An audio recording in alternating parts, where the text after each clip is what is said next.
My name is Morgan Legarek and my candidate number is 0390.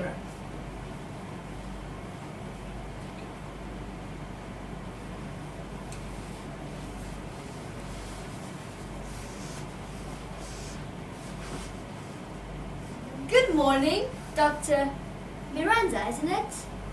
Dr. Miranda. I had a chum from university named Miranda. Anna Maria Miranda. You wouldn't be related to the Mirandas of San Esteban, would you? She had quite a mind, a marvelous retentive memory. We used to call her our little encyclopedia. I'm not sure what became of her. She probably got a diploma, became a doctor, just like you. I didn't get my diploma.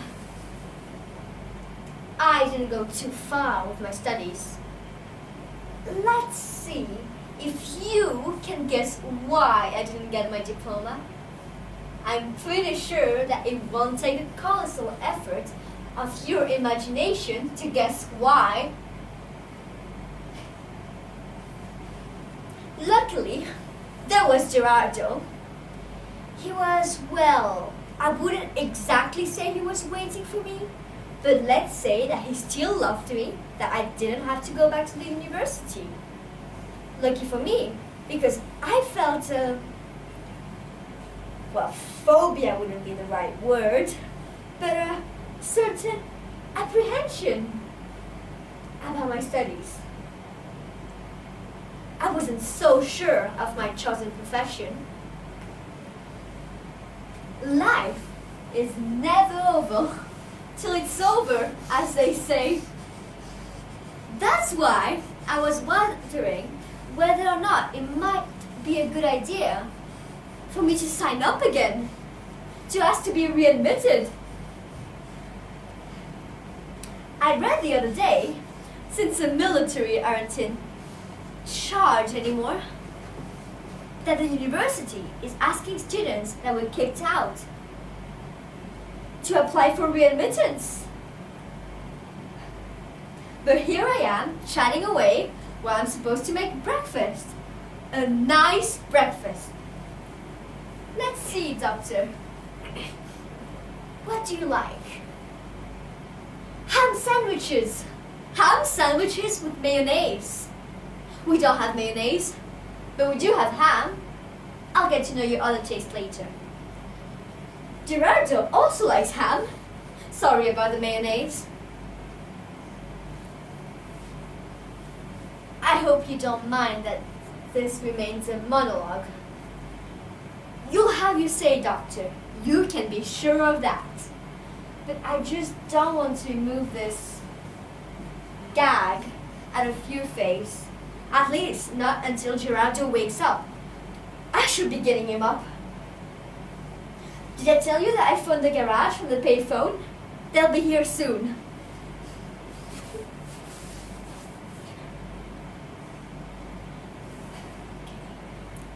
The real truth is that you look bored.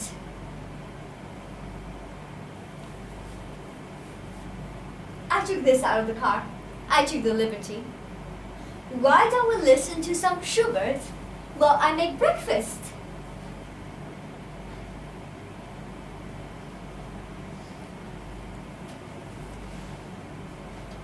Do you know how long it's been since I didn't listen to this quartet? If it's on the radio, I turn it down. I don't go out as much. I pray to not hear it anywhere I go. Strange, isn't it? But I told myself that I had to listen it again. Take it out from the grave, as they say. Listen to my Schubert. Even go out in concert like we used to. tell me, Doctor, is this the original cassette? Or do you buy one every year to keep the sound pure? Good morning, my darling. Sorry, breakfast isn't ready yet.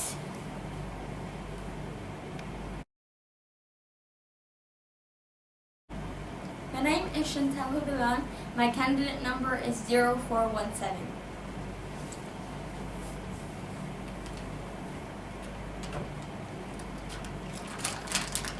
What are you thinking? No, don't tell me. That's such a stupid. You can tell me, you know. You can talk to me. I won't judge you, whatever it is. I won't. You can tell me. I won't. Is it me? I mean, it doesn't matter if you were or weren't actually Phil. Are you thinking good things about me, Phil? Or is it a negative thing? Are you thinking a negative thing about me? It's not that I'm bothered. I'm not bothered, Phil. I don't care. I don't care, but...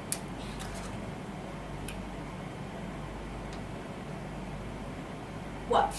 Like, I talk too much? You sitting there in absolute silence, thinking, oh, Leia talks too much. Oh, Leia should shut up once in a while. Is that it? Is that it? I talk too much because don't, okay? Don't judge me, okay? Because I do. There, I am admitting it. I am admitting it. I talk too much, okay?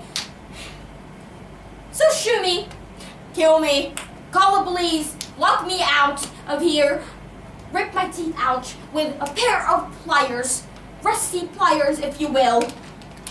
I talk too much, okay? What a crime, or what a sin, what a catastrophe. You stupid, evil, ridiculous.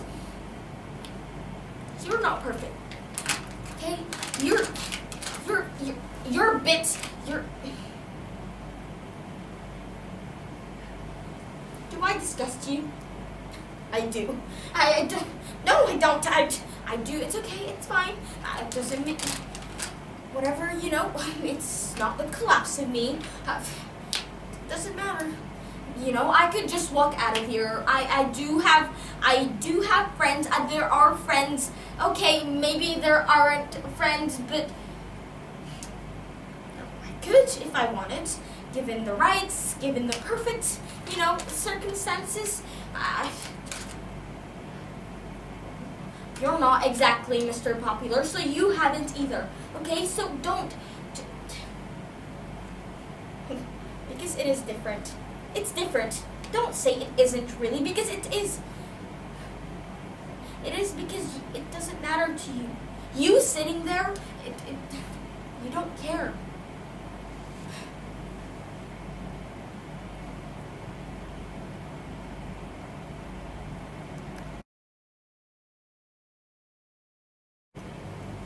Hello, my name is Jay Karen, and my candidate number is 0415.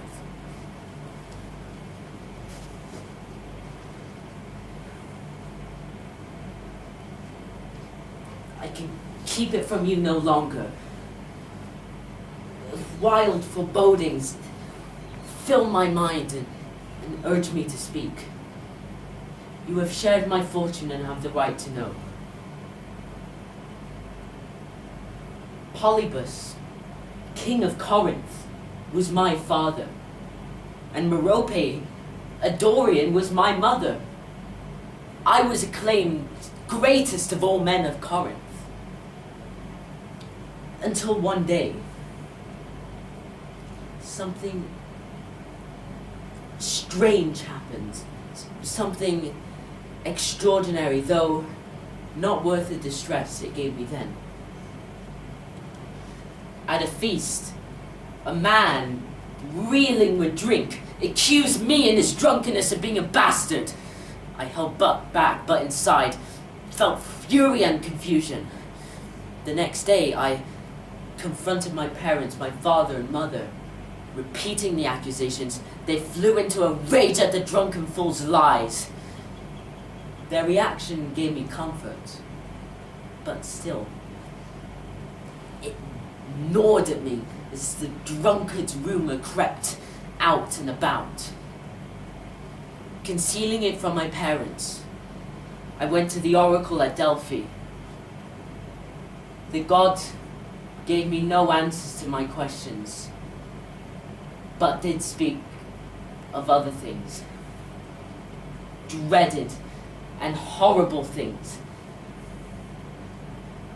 That I would sleep with my own mother and breed with her, an incestuous brood no man could bear to behold. And that I would be the murderer of my own father. Hearing this, I ran away, distancing myself from Corinth, using the stars as a measure. Yes, I fled to a place where I never see fulfilled the dire evils foretold at Delphi. And so, my journey took me into that region where you say King Laius was slain. So, Jocasta, let me tell you the truth. As I approached the place where 3 roads crossed, I encountered a herald, followed by a carriage with an old man inside, just as you described it.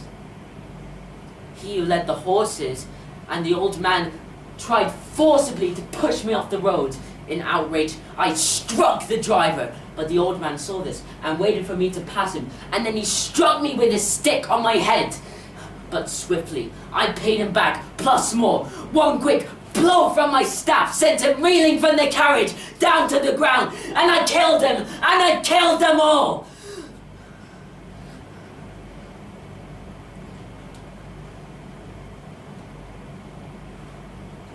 If this old man and Laius were bonded with blood, who could be more miserable than I? More hated and reviled by the gods, rejected and refused shelter by other men. After all, I had pronounced a curse on the murderer, but now the curse falls on me. These very hands that killed him have defiled you with their touch in his marriage bed. Am I not corrupt, evil and unclean, so I must flee from Thebes, yet not set one foot in Corinth and see my own people? Surely any man would say of Oedipus that all this is just the cruel fate of the harsh gods. So hear me, your gods. By the purity of your power over all humans' destiny, may I never see that day come. May I be swept from men's sight before I see that deadly mark branded on me, sealing my doom.